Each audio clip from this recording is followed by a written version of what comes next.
समझिए, ये वही 5 वकील हैं जो राम मंदिर में भी सनातन के खिलाफ थे। ये वही 5-6 वकील हैं, वही 8-10 वकील हैं जो सीए में भी थे। ये वही वकील हैं जो किसानों वाले मुद्दे में थे।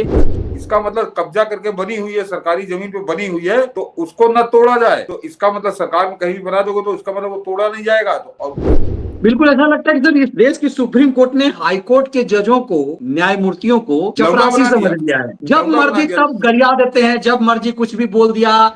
ये दर्जन भर जो पुलिस आते हैं, पुलिस के अधिकारी, कि मुख्तार मुझसे कांपता था, अतीक मुझसे कांपता था। तो नंगा नाच कैसे चल रहा था उत्तर प्रदेश के अंदर 2017 तक। सर अभी सुप्रीम कोर्ट सबसे ज्यादा ट्रेंड कर रहा है। देश की आम जन में जितना गुस्सा मैं देख रहा हूं सुप्रीम कोर्ट को लेकर के आज की तारीख में, आज जब मैं शो कर रहा था बड़ी पैमाने पे लोग गुस्से में थे। आज 2 एंगल से हमने इसको बताने की भी कोशिश की, डॉट्स जोड़िए, सुप्रीम कोर्ट में इतनी बेचैनी क्यों है। तब मैं देख रहा था कि आज तो कपिल सिब्बल कूद गया महामहिम उपराष्ट्रपति के खिलाफ और कुतर्क गढ़ने लगा। तो समझ में आ रहा है कि कपिल सिब्बल ये वही कपिल सिब्बल है जब कुछ महीने के लिए सीजीआई बने थे जस्टिस यूयू ललित। तो इसने कहा था कि मैं 50 साल से सुप्रीम कोर्ट आ रहा हूं, सुप्रीम कोर्ट की ऐसी दुर्दशा कभी नहीं थी। आजकल सुप्रीम कोर्ट के इन जजों की चमचागिरी में भजन गा रहा है, सेटिंग कर रहा है।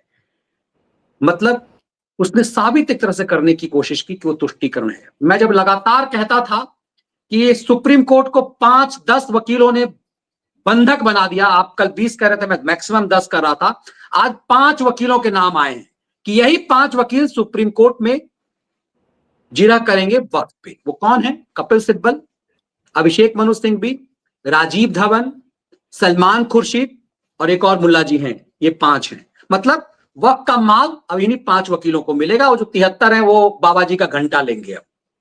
लेकिन इस बात को समझिए, ये वही 5 वकील हैं जो राम मंदिर में भी सनातन के खिलाफ थे। ये वही 5-6 वकील हैं, वही 8-10 वकील हैं जो सीए में भी थे। ये वही वकील हैं जो किसानों वाले मुद्दे में थे। ये वही वकील हैं जो 370 में थे और यही वक्त में भी हैं। हमेशा जब सनातन के खिलाफ तुष्टीकरण के पक्ष में जब होता है तो यही होते हैं और सुप्रीम कोर्ट इन्हें मौज दिलाता है। ऐसा लग रहा है कि लोगों की आम मानसिकता की ये सुप्रीम कोर्ट मुस्लिम परस्ती में आ गया। आपको याद होगा जहांगीरपुरी में जब बुलडोजर चलने लगा, एकाएक सुप्रीम कोर्ट का जजमेंट आया कि तुरंत रोको, बिना सुने रोक दिया गया। उत्तराखंड में भी ऐसा ही मामला आया था। अब फिर देश में इसी ढंग के मामले सुप्रीम कोर्ट को जब लगता है कि भाई कोई मुस्लिम मामला है तत्काल प्रभाव से होता है। वैसे ही वक्त में भी ये शिकायत, कल ही आपने सुनाया है वो वीडियो जो जैन साहब का है, विष्णु जैन का। कल विष्णु जैन का वीडियो आप लोगों ने सुना था कि वो बताया, उन्होंने जो 2 किस्से बताए कि एक तो उन्होंने बताया कि 7 सालों से 140 याचिकाएं हिंदुओं की हैं जिनको सुप्रीम कोर्ट सुनने को तैयार नहीं कि नहीं इनको हाई कोर्ट में लेके जाइए। ये लगातार 140 याचिकाएं, याद रखिए कि संख्या। और दूसरा किस्सा उन्होंने बताया कि 4 राज्यों का टेम्पल एंडाउमेंट एक्ट जो है उसको हमारी 13 साल तक सुनता रहा, सुनवाई करता रहा, कोई फैसला नहीं। और 13 साल बाद का नहीं तुम लोग तो हाई कोर्ट जाओ, ये सुप्रीम कोर्ट इसका फैसला नहीं करेगा। 13 साल फंसाए रखने के बाद वो वापस उन्होंने उनको भेज दिया सुप्रीम कोर्ट से हाई कोर्ट, फिर से जाके अब यानी फिर से वो यात्रा अपनी शुरू करेंगे। तो 13 साल तो एक बार में जब सुनवाई हुई तो तुमने सुनवाई क्यों की थी, तो कल हम लोगों ने बात की थी, लेकिन कोई फर्क नहीं पड़ा है मनीष। आज फिर एक किस्सा आया है मनीष, और वो किस्सा अब फिर एक बार शर्मनाक आया है कि नासिक के अंदर अवैध रूप से जमीन पे अवैध कब्जा करके जमीन पे एक दरगाह बना दी गई। और उस पर जब बुलडोजर चलने गया तो वो दौड़ के पहुंचे सुप्रीम कोर्ट, और सुप्रीम कोर्ट ने तत्काल स्टे दे दिया। ये देखिए जरा, हाँ, इस सुप्रीम कोर्ट ने नासिक दरगाह के खिलाफ ध्वस्तीकरण नोटिस पर रोक लगाई। याचिका सूचीबद्ध न करने पर बॉम्बे हाईकोर्ट से रिपोर्ट मांगी।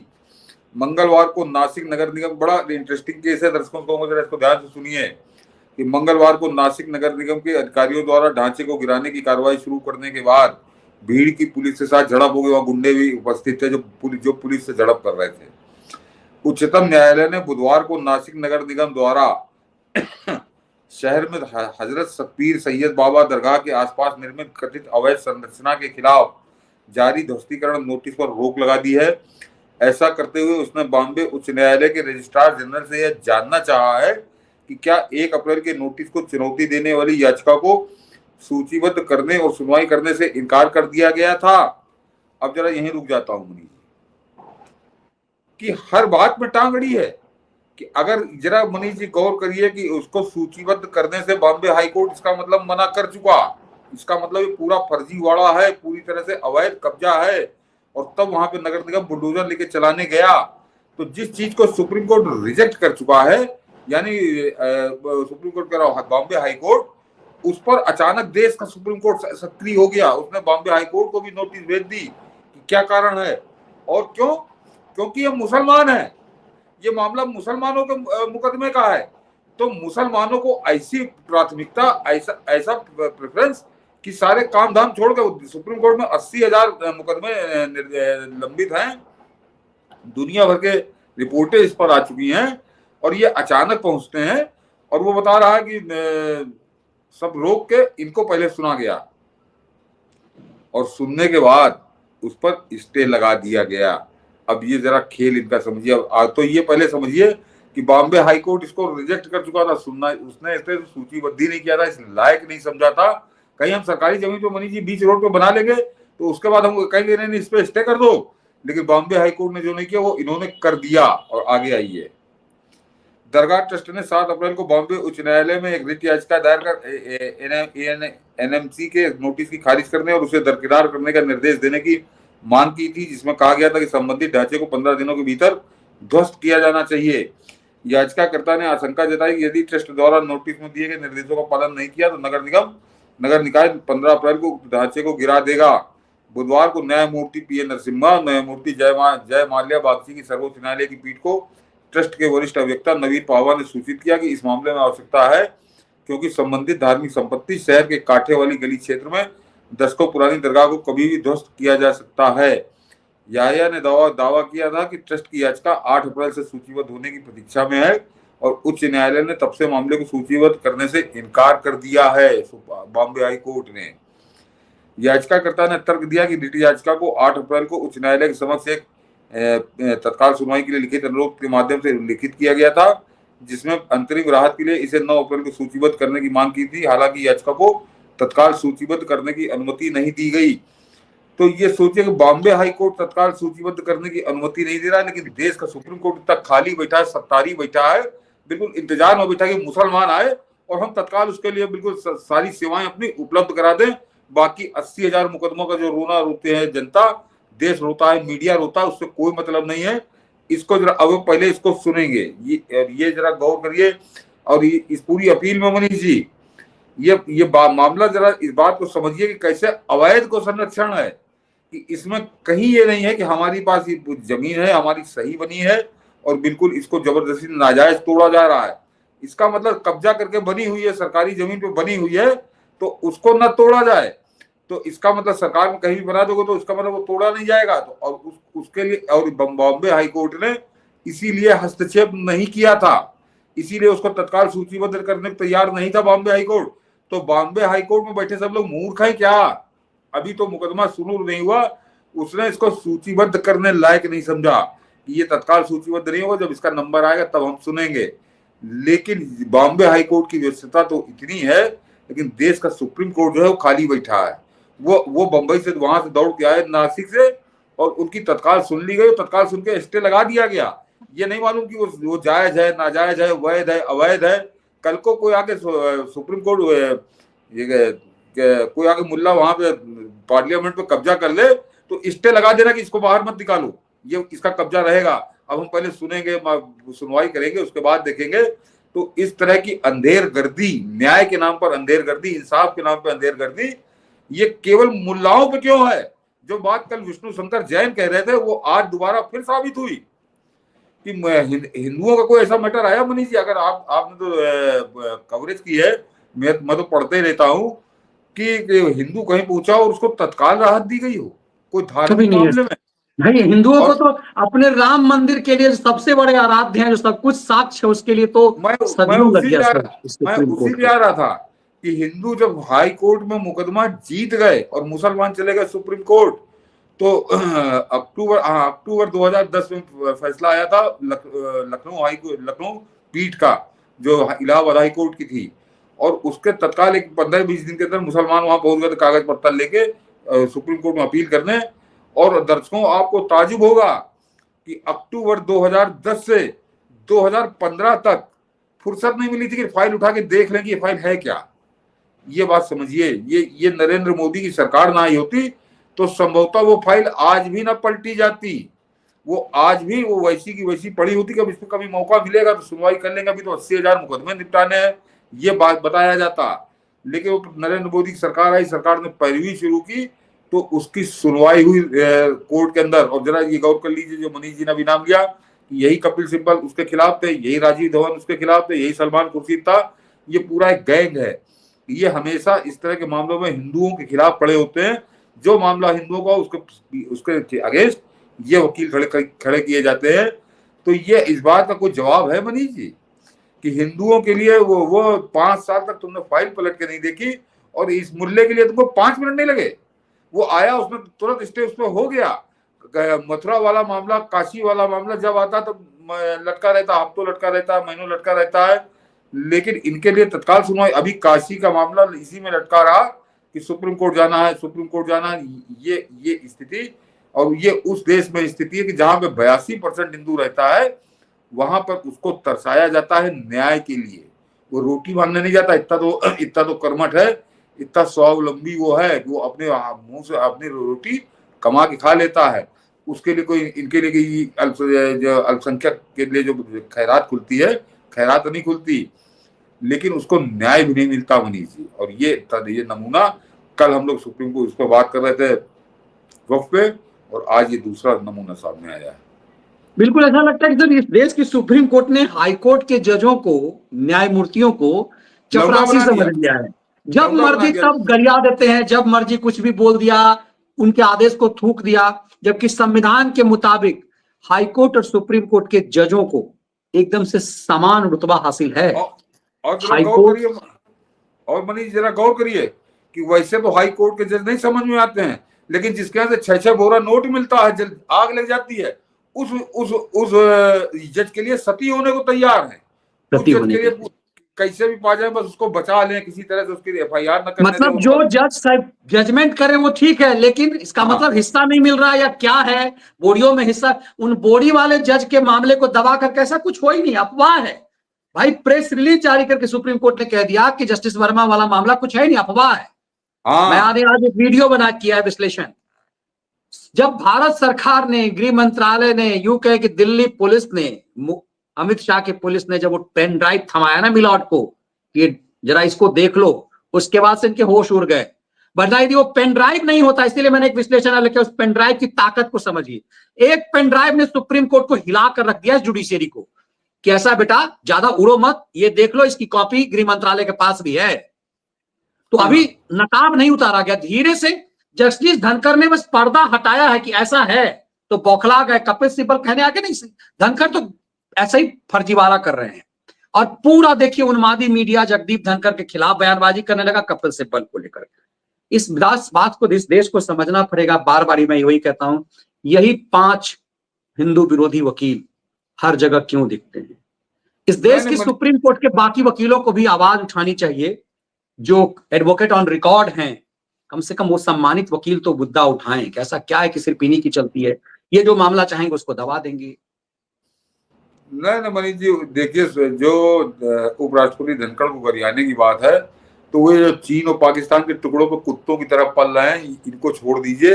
ये मुश्किल से अगर आप करें तुलना तो 2-3% होंगे। बाकी जिस तरह से आज मैंने जगदीप धनखड़ के समर्थन में सुनामी चलती देखी है सोशल मीडिया पे, और आम आदमी जो ऑफिस में आते जाते मेरी बात हुई है, तो संभवतः जगदीप धनखड़ अपने जीवन का सर्वश्रेष्ठ समय भी देख रहे हैं। ऐसा सम्मान, उनके साहस को सलाम कर रहा है आम आदमी इस देश का, कि कम से कम एक ऐसा आदमी तो मिला, ऐसा नेता तो मिला जो सच बोल रहा है। और ये जो सुप्रीम ठेकेदार बैठे हैं, इनको आईना दिखा रहा है बाकायदे उदाहरण देकर। तो इनके गाली बकने से कुछ नहीं होता। ये जो पल रहे हैं पाकिस्तान और चीन के टुकड़ों पलने वाले कुत्तों, ज्यादा इनकी हैसियत नहीं है। जगदीप धनखड़ ने तो कल कमाल किया है, और उसको आने वाले काफी लंबे समय तक लोग याद रखेंगे। और बाकी तो ये तो हम लोग कहते हैं कि क्यों इस देश की सुप्रीम कोर्ट के खिलाफ आवाज उठने लगी है। एक वीडियो अभी मैं साझा कर रहा हूं सर, हम लोगों ने कई बार दिखाने की कोशिश की है। मेरी नजर में, मैंने 22 साल सुप्रीम कोर्ट कवर किया है। 20 साल मतलब अभी भी मैं मानता हूं कि मैं सुप्रीम कोर्ट कवर कर रहा हूं। जस्टिस ढींगरा से ज्यादा सम्मान मुझे जुडिशियरी में किसी जज के लिए नहीं हुआ, वर्तमान सीजीएल के लिए भी नहीं हुआ, क्योंकि उनसे मेरा मिलना जुलना है, बैठना है, व्यक्तिगत रिलेशन रहे हैं मेरे। जब मेरे ऊपर कंटेम्प्ट केस हुआ था तो मैं ढींगरा साहब के पास ही गया था। उन्होंने मुझे कहा, मुझे याद है कि वो सुन रहे होंगे, उन्होंने मुझे कहा कि कंटेम्प्ट करने की तो इनकी हैसियत नहीं है। फिर उन्होंने मेरा मनोबल बढ़ाया, फिर मैं फाइट कर पाया। उस समय वो डिस्ट्रिक्ट जज हुआ करते थे, दिल्ली डिस्ट्रिक्ट जज। उस समय हाईकोर्ट के जज नहीं बने थे। हाईकोर्ट जज से वो रिटायर हुए, उनके सीनियर हुआ करते थे शमित मुखर्जी। उस शमित मुखर्जी के बारे में मैंने कई बार कहा है, आज वही बात वो रिटायर है कि कैसे वो लड़की मांगता था। ढींगरा साहब को सुनिए, एक प्रोग्राम में वो आए हुए थे, तब समझिए कितना सम्मान इन जजों के लिए है। हमारे जितने भी हाई कोर्ट और सुप्रीम कोर्ट के न्यायाधीश हैं, ये अपने आप को कानून से ऊपर समझते हैं, संसद से ऊपर समझते हैं।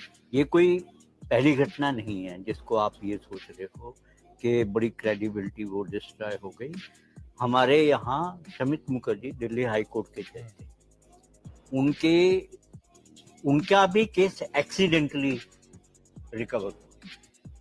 एक कोई बिजनेसमैन था जो खूब अनऑथराइज्ड कंस्ट्रक्शन और उसमें इन्वॉल्व था, तो उसके टेलीफोन पुलिस ने, सीबीआई ने हियरिंग पे टेप करके हियरिंग पे लगा रखे थे।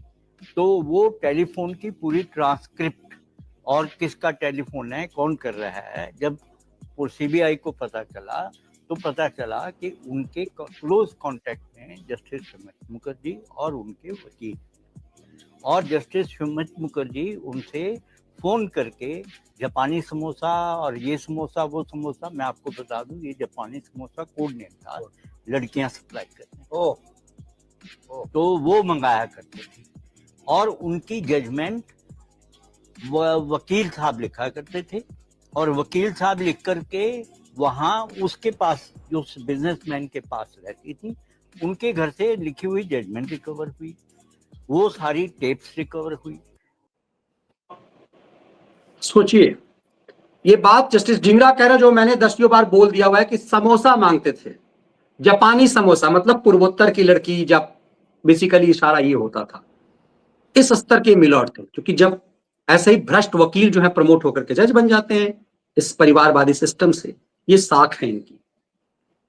मैं जस्टिस शमित मुखर्जी जिनके बारे में वो बता रहे हैं, तो आपने सुन लिया कि लड़की के लिए इस्तेमाल करते थे कि जापानी समोसा चाहिए, तो कितने ईमानदार वो थे, वो तो छोड़ दीजिए। मगर मैं जस्टिस ढींगरा के, जो अभी तो मनीष जी तो खैर उनसे मिल चुके हैं, मैं मिला नहीं हूँ कभी, लेकिन वास्तव में एक ऐसा व्यक्ति कि जिनके नाम से मेरा सर जो है सम्मान से झुक जाता है, क्योंकि इनका एक आदेश तो मैं मनीष जी ऐतिहासिक मानता हूँ कि जिस समय यहाँ पर पूरी उत्तर प्रदेश की सरकार, पूरे उत्तर प्रदेश की जुडिशरी मुख्तार अंसारी के चरणों में लौटी हुई थी। मैं जुडिशरी को भी शामिल कर रहा हूँ उसमें, जितने बड़े बड़े दिग्गज, अब बड़ी मैं अक्सर मनीष जी मैं सुनता हूँ पॉडकास्ट पर, यूट्यूब पे जो इंटरव्यू देने आते हैं, वो सारे जितने पुलिस अफसर आते हैं, जितने जेलर रेलर आते हैं, कि अतीक मेरे नाम से थर थर थर कांपता था, मुख्तार मेरे सामने खड़ा नहीं हो पाता था, इन्हीं से मुख्तार बहुत डरता था। अरे मैंने 2017 तक यहाँ देखा है समय, अगर ये दर्जन भर जो पुलिस आते हैं, पुलिस के अधिकारी, कि मुख्तार मुझसे कांपता था, अतीक मुझसे कांपता था, तो नंगा नाच कैसे चल रहा था उत्तर प्रदेश के अंदर 2017 तक। अगर सबको देख के मुख्तार कांपा ही करता था, सबको देख के अतीक कांपा ही करता था, तो ये सब क्या होता था? 10-10 जज जो है मुकदमा छोड़ के भाग रहे थे, और यहाँ पुलिस वाले बता रहे कि मुझसे थर थर थर कांपता था। तो अब आज की तारीख में सोशल मीडिया है, तुम आगे चाहे जो बताओ, तो दोनों मर गए। और योगी बाबा का ऐसा राम राज चल रहा है कि तुम चाहे जैसी उड़ाए रहो, कोई तुमको टोकने वाला नहीं है। तो ये सारी बातें गप हैं। मैं जो कह रहा हूँ कि सरकार में पुलिस मंत्री सब, और प्लस जुडिशरी जब उसके चरणों में लोटा करती थी, तब जस्टिस ढींगरा ने मुख्तार अंसारी को सजा सुनाई थी। और किस हालात में सुनाई थी, मैं इसलिए उनका बड़ा फैन हूं कि जिस आदमी का मुख्तार ने अपहरण किया था, वो आदमी मुकर गया, वो आदमी मुख्तार के खिलाफ गवाही देने से मुकर गया, जो गवाह थे वो मुकर गए। तो और उस समय उसके बावजूद उसको 6 साल की सजा सुनाई थी, और उसी सजा उसने काटी।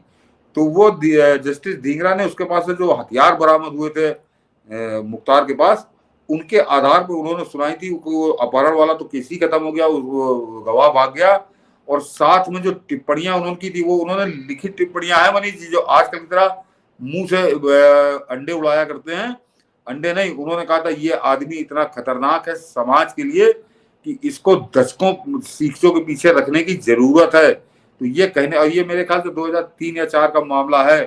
तो उस समय जस्टिस ढींगरा ने ऐसा क्रांतिकारी फैसला सुनाया था। तो वो जज, वही जज बैठ के कह सकता है अपने हाई कोर्ट के जज के बारे में कि जापानी समोसा उसको बड़ा पसंद था, जापानी समोसा मंगाता था। तो जस्टिस ढींगरा एक इस देश की जुडिशरी के लिए मिसाल है और इन बेईमानों के बीच में एक उम्मीद की किरण है। बिल्कुल, इन बेईमानों के बीच में नहीं कई सारे हैं। संसद मामले पर इनका सजा जो है वो बहुत महत्वपूर्ण है। एक समय जब डीपी यादव इस इलाके का खूंखार हुआ करता था, तूती बोलती थी, तो गाजियाबाद से केस ट्रांसफर दिल्ली हुआ था, ढींगरा साहब की कोर्ट में ही था, हम लोगों ने उसको कवर किया है। तो इसीलिए कहते हैं कि कुछ इस तरह के कुछ जज जो हैं इस दागदार जुड़ी हो चुके जुडिशियरी की साख थोड़ी बहुत आम जन में बचाए हुए हैं, वरना लोगों के अंदर अब सोशल मीडिया पर आप देख ही रहे हैं किस तरह की भावना है। और जज धनखड़ साहब ने उसी ओर इशारा किया है कि और कोर्ट की मनीष बता साख दूं, बचा लीजिए। कल जो उपराष्ट्रपति जी ने बात कही कि कैसे पर्दा डालते हो, कैसे छुपाते हो अपनी नंगाई को, तो वो जो समित मुखर्जी जिसका जिक्र कर रहे थे डॉक्टर ढींगरा साहब, कितने लोगों ने नाम सुना था उनका? उनका नाम क्योंकि ढींगरा साहब ने ले लिया तो हम लोग जान गए, अन्यथा वो सीबीआई ने उसको गिरफ्तार भी किया था, सीबीआई की हिरासत में भी रहा, हाईकोर्ट का जज होते हुए रहा, लेकिन उसके बारे में कोई चर्चा हुई? कुछ नहीं। उसके बाद वो गायब है आज की तारीख में। क्यों? ये पर्दा क्यों, ये पर्देदारी क्यों? ये आगे कहो कि हमारे यहाँ भी गंदगी है, तो अपनी गंदगी नहीं बताओगे, वो बोरा वाले को बचाओगे, जब जापानी समोसा वाले को बचाओगे। तो इस तरह के सड़क छाप लतियड़ अपराधियों के जैसे कर्म वाले और ये बैठे न्याय करते हैं, तो फिर तुम ऊपर चाहते हो कि तुम्हारा सम्मान हो, फलाना हो, ढिमाका हो, तो ये होगा नहीं सम्मान। तभी कहेंगे बहुत हुआ सम्मान। लोग ऐसे ही कह देंगे कि बहुत हुआ सम्मान, और उसके बाद तो समझ ही जाइए कि क्या कहेंगे वो।